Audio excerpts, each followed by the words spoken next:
All right, guys, we are off and running on Monday, November 4th. Dillon Gabriel enters the transfer portal. So just so much news today out in the transfer portal world that we're going to be hitting on today.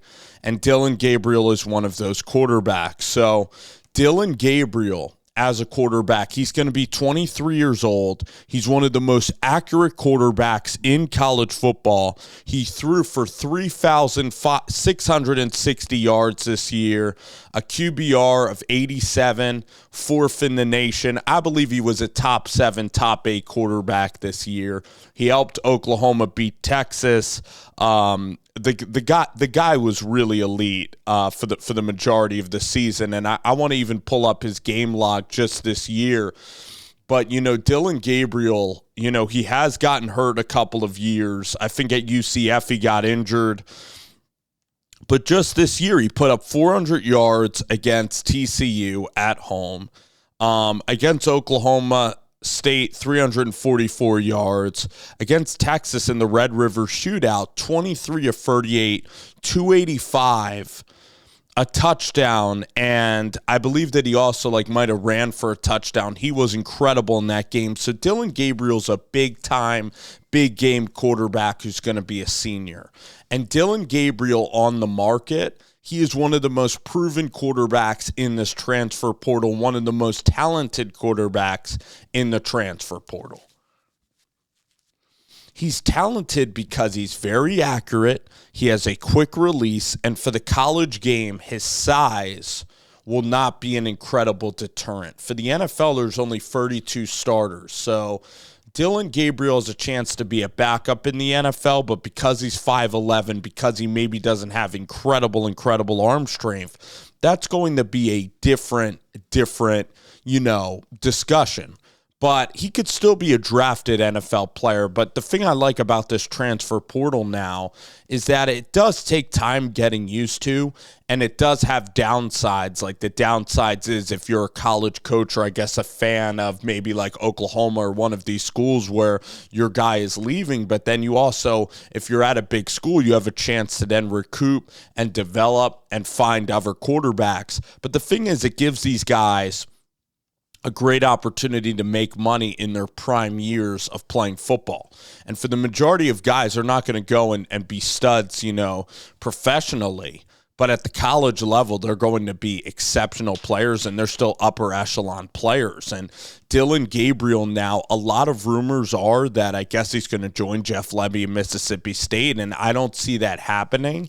And I don't think it's a wise investment for Mississippi State. I'll explain why right now. Because, I don't know why I said I'll explain why. I guess I was teasing something. But I'll explain. Because Mississippi State is a team that right now, no offense to the Bulldogs, but they're not in shape to go win a national title. So if they have $5 million of NIL, I would spread that getting defensive linemen. I would utilize that money to build up your program. Okay, because Dillon Gabriel, for him, I know he likes Jeff Lebby, but for him in his career, even if he wants to go to the NFL, which he wants to do, if he wants to play on the biggest stage, Mississippi State and Jeff Lebby, it is going to be, it's a new, completely brand new situation. And other than maybe Sonny Dykes at TCU, where he hit lightning in a bottle, and Gary Patterson did have a pretty good roster there at TCU. When have you ever seen a first-year coach come in and be incredibly competitive? And Mississippi State needs to build up their arsenal. They need to build up their team. They need to build up this defense. They graduate a lot of players. It's a time of transition. So for Dillon Gabriel, I think he wants to go win a championship. And there's several schools right now that are in their championship window. You have Ohio State. I think Ohio State's going to be a big player. They're going to have their choice of the litter for any quarterback because Ryan Day is the most desperate to win a title. So think of teams that are good, that are desperate. I think LSU is definitely going to be in the market. for a quarterback, and I think that they can pay out big money because they're graduating Jaden Daniels. Then they have Nussmeier and Ricky Collins. Collins they probably view as younger, so I think that Brian Kelly also wants to find a quarterback and is also going to be willing to pay up, and LSU's at a different place than Mississippi State. I will tell you this, Sam Pittman's at year 4 at Arkansas. Okay, Bobby Petrino is at Arkansas, an offensive coordinator that is a different skill set than Jeff Lebby. And I just think for air raid quarterbacks, like for your career, I think it's good to go to like a pro style or a place that runs like runs multiple schemes, because I think it really helps you at the NFL level. Quarterbacks from the air raid, I know you could talk about Mahomes, but there's not a lot of backup quarterbacks that are from the air raids. There's a lot of these like Ian Book types quarterbacks, Tanner McKee, Boyle. You want to be a pro style. You want to have that pro style background because you want to be able to help the starter out.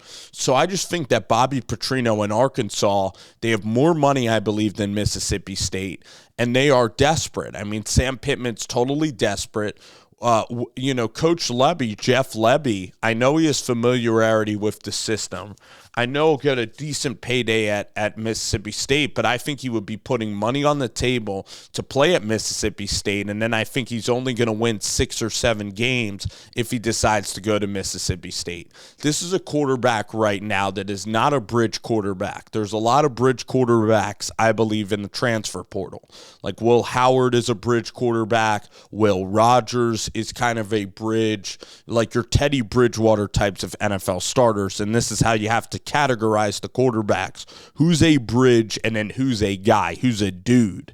I think that Riley Leonard and Cam Ward and Dante Moore and now Dillon Gabriel, these guys are dudes at the quarterback position that could go win you a championship, that are elite level starters. So Ohio State, so Dillon Gabriel enters the portal right now. He's going to be getting a ton of options. It's not like I don't want to see him go to Mississippi State. If you watch the channel, you know that I love the Jeff Lebby hire, that I'm pumped about it, that I'm thrilled that he got an opportunity, that Starkville's going to be a lot of fun. I just think that Starkville is going to get off to a start where they're going to go with a more modestly priced quarterback. And I think that Dillon Gabriel's going to spread his wings and go to a program that is going to compete for the playoff next year and going to compete for the national title next year. So that's what I see happening. Dillon Gabriel leaves Oklahoma. Jackson Arnold likely to take over there and be the starter, with Seth Luttrell now being the offensive coordinator.